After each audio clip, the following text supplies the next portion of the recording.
It's national meets regional. Welcome to Sidewalks Entertainment, the long-running celebrity, music, and art series. Join us now for an exciting new path to celebrity interviews, music, rising talents, and much, much more. Right now, we have a special interview with this actress from this classic television show. Hi, Miss Bern Nadette Stanis. Welcome to Sidewalks. So exciting to have you. Thank you. I'm honored to be here. Oh, good. Well, you have a whole new generation of fans because Good Times is playing on so many networks at the moment. Can you talk about how you first got started in acting for all those new fans that are, just tuning into the show? Okay, well, I started out dancing. I've been dancing since I was 5 years old, and my dancing just led into modern jazz, more interpretive, and before you know it, I was acting out dancing. So I would say that kind of gave me the feeling of wanting to be an actress. Now, you're a beauty queen right now. Oh, thank you. And you were in the Miss New York pageant, which you told me earlier on that you almost didn't go to. Can you talk about that day? Yeah, I could talk about that day. Well, we were going to rehearsal for the whole, every Sunday for the whole summer, that's 8 times, And this one Sunday, the day of the pageant, I just got a little nervous because I'm looking in the mirror and I'm like, get real. You're not going to win. You know how you just start talking to yourself in the bad way. Right. And so I decided I wasn't going to go. And so my mother said, okay, come on, it's time to get ready. I said, well, Mom, I'm not going to go. What? Oh, that wasn't going to fly with her. Oh, right. So anyway, we ended up going. And I'm glad I did go because it was at that particular pageant that a manager saw me and he was telling my mother about a show for, a television series. And I looked like a good sister that could fit in that role. So I went up to the audition with Norman Lear and Jimmy Walker, and I just did my thing. Well, you were, a beautiful-looking sister, a beautiful-looking woman, but you're actually, you were a good girl because you talk about in previous interviews how being on the show really changed your family's life. Yes. So you were a good a good young lady. I mean, you were working for your family at a very young age. Yes.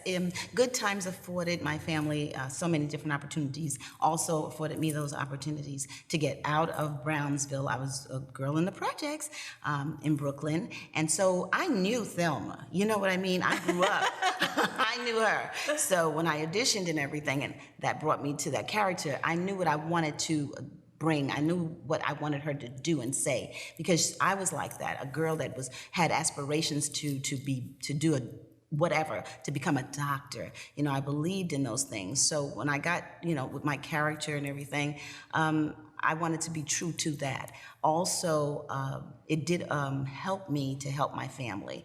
Of course, Mom and Dad still was taking care of their children and all, but I did the little extra things like when they went to college, I helped pay for that, and I did my part as the big sister. So it sounds like you had a great background to fit into the Thelma character, but did you ever, once you started acting, take acting classes, or was it just natural? No. I studied at Juilliard. That's right. Yeah, I studied at Juilliard, so I learned most of the technique and all of the good stuff there. Oh, nice. Do you stay in touch with any of the cast? I do. Jimmy and Michael, JJ and Michael, You guys just hang out on the weekends, call each other? Oh, no, now that's another story. But I could tell you a little story. Well, I always hung out with Esther. After rehearsal and everything, I'd say, Mom. I used to call her Mom. Oh, nice. Where are you going? She said, I'm going home. Well, I'm coming with you. No, you're not. I said, yes, I am. And I would always go home with her. But, I had an incident with Jimmy, JJ Walker, he would always hang out at night because he's a comedian. So I started getting bored, and I said, can you just take me somewhere? I just don't have anywhere to go. And so he said, I'm not taking you anywhere. But anyway, he did one time. He came, he picked me up, and in the car were all of his comedian friends. I mean, it was Jay Leno, it was Freddie Prinze at the time, and it was another Brenner, and he was in the car. And I was invisible. They were shooting lines at each other and everything like that. And I was like, at the end of that evening, I said, thank you. I'll never go out with you again. You know, comedians are a tough crowd. I am impressed that you even decided that you wanted to hang out with so many of them at once. Oh, I didn't agree. Oh, I thought we were going out somewhere. He brought all his gang with him. I mean, I'm like, hey, you know, I'm just one of the boys, I guess. But you know, I heard something. I'm going to ask you a question. I heard that you write comedy. Is that right? Yeah. I am a comedy writer, and I also do stand-up, and so I think because of that, I'm thinking, oh my goodness, little Thelma, like hanging out with a bunch of like rowdy comedians. I feel protective of you for that. But I really wanted to ask you, because you have so many new fans, because Good Times plays on almost, you know, on so many channels. So how do you just get people like messaging you now on social media? Yes, asking you like random questions. Do you respond? I do. I respond. Not to every question, but to the bunch. I do respond to my fans. But mostly when I'm doing my book tour, that's when I meet all of my fans. And they're 16, 14, 13, 19. I mean, it's amazing that they come up and they give me my respect and they want pictures with me. So, you know, that's great. After, you know, these many years, they want a picture. So I just think it's wonderful. And they'll ask me questions, and I could just see that they're very happy to meet me. You were a teenager. Thelma was a teenager, but you, Bernadette, you were also a teenager when you were on the show. So now there's so much social media capturing your every move. How would that have been for young Bernadette Stanis? You know, the first Black teenager on television. How would that have played out for you? It would have been wonderful. I mean, really? I would have had a lot of fans. You know, unlike my social media is okay, but I would have had like a couple of million. I know that then. But back then, our fans couldn't get to us. They would have to sit down and write a long letter, and then the letter has to be delivered 5 days later, and then we may get it and we may not get it. So, but social media now is direct. You can get to your fans, they can get to you, they can comment. I think it's the most wonderful thing ever. Oh, and that's interesting, because I think like so many people have anxieties about it. Like you hear some like actresses that are not on social media, but you seem to be like, no, this is great. I want to get in touch with my fans. And I think earlier you mentioned that you do respond to some of the DMs. So good. Everyone should be following Miss Bernadette Stanis on my Instagram. On her Instagram, please especially. Do. So they just find you under Thelma of Good Times, and that's me. Oh, good. Do you also have a Facebook fan page? Are you on Twitter? Yes, I am. And it's the same Thelma? Same thing, Thelma of Good Times, and my Facebook is Bernadette Stanis. I always say there's so many of them, there are about 3 or 4 of them, and I have great people, you know, posting on those. Those are my fan pages. Right. But the real page is me with a little lavender blouse, you know. Do you think with so many like show revivals, will there ever be a revival of Good Times? Oh, that's so sweet. I've been hearing about that, and people have been asking me about that. They do want to see that now that kind of thing is coming back. Right. So I told them that I would probably put something together, write something, you know, write the characters, because I know what each and every one wants. And I think that would be satisfying a bit to my audience, to our audience. Stay with us. Elle has more with Bernadette when Sidewalks continues.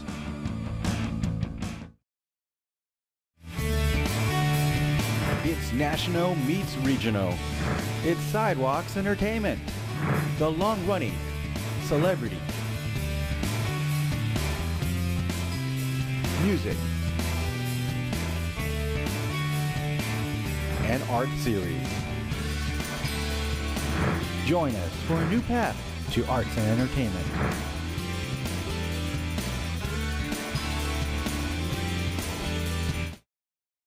You are also an author, and I would love to hear about some of your books and upcoming book tour. Okay. Well, I started out writing poetry. Well, I still write poetry. I love beautiful. poetry. And so I wrote my first little book called For Men Only, and that was my little poetry book. But then from there, I wrote 3 other books. Right. Situations 101, Relationships, The Good, the Bad, and the Ugly. Right. That's a hot number. And then I wrote Situations 101, Finances, The Good, the Bad, and the Ugly. Because you know what? In relationships, you better know your finances. So do you have any finance advice for some of your younger fans, or anyone really? I can always use money advice. Well, you're a money girl, you know what I mean? You know about finances. I know. But That doesn't mean that I manage mine correctly, but please, share some wisdom with me. okay, well, the whole thing for me is I think that no matter how much money you have, if you learn how to save some of your money, you'll always have money. I mean, a lot of times people, they say, well, I don't make a lot of money, so I can never have a lot of money. That's crazy.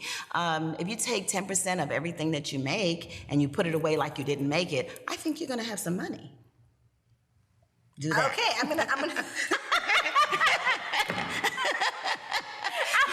Some kind of way you're going to have some money.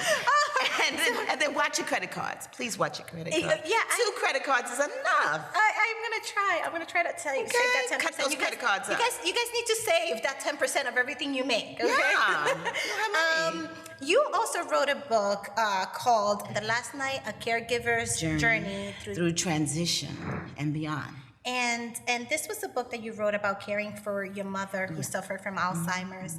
And can you give can you give advice to anyone who is currently taking care of an ailing parent? What advice would you give them? Well, the advice that I would give them is this. It is going to hurt you to see your strong parent, when you're growing up watching them, become childlike, because they get frail and fragile and all that. But the key to it is to understand that they are adults, so don't treat them like babies. Respect them, respect their opinion. If they don't want to do something, they just don't want to do it. But more importantly than that, right now, you, as a caregiver, you must take care of yourself.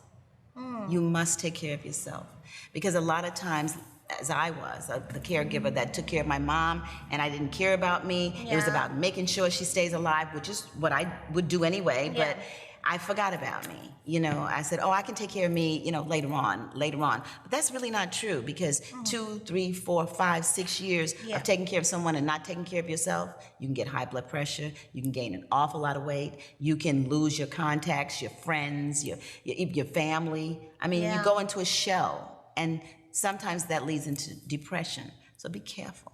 What does Miss Stanis do to take care of herself? Well, I really need quiet time. Okay. And my family knows that. Sometimes they say to me, you're the elusive one. You're disappearing. Wait a minute. Yeah. No, but I just need my little time. And they understand that. I think that quiets your mind and it centers you so that you can do what you have to do. As far as the physical stuff goes, you do your jogging and you eat right. And I always, from the time I was very young, I always listened to my body. Your body talks to you. Yes, it It'll sure does. tell you. It'll tell you, I feel awful today. Why do I feel awful? Okay, I drank too much or I ate too much. Okay, well then stop. Slow it down. A lot of people don't. They don't listen to their body. I'm grown. I can do what I want to do. Don't tell me anything, body.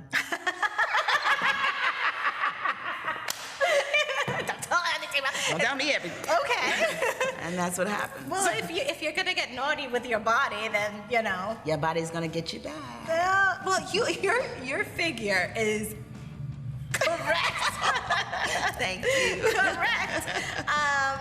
I would move over Kim Kardashian, Miss Stanis. Miss Stanis just walked in the room. Okay. We're not done yet. More with Bern Nadette next. From hosts, producers, and our technical crew, Sidewalks is produced by a creative group of individuals. We hope you continue to watch us on TV and visit us on our website. Thank you for being a part of Sidewalks Entertainment. So you are an actress, you are an author, you are a mom of 2 successful kids, am I correct in saying? And do you have time for hobbies? Yes, I do. Well, I put my hobby into. I'm a painter. I paint. It sounds crazy, but I do.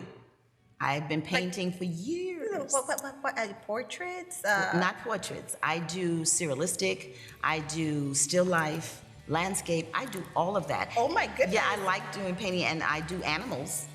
So I think when God was like creating Bern Nadette, he's like, I'm gonna give it a ton of talent. Here's this, here's this, here's this, here's this, and then the rest of us like, I can balance my body on one leg. you can do it all. So #blessed. That's right, Elle. She is definitely blessed. Hey, we want to let you know there's more of our interview with Bernadette as she talks about filming Good Times and her life as a mother. Check it all out at sidewalkstv.com. I'm Richard. Thanks very much for watching. We'll see you next time. It's really cool out here, and it's nighttime.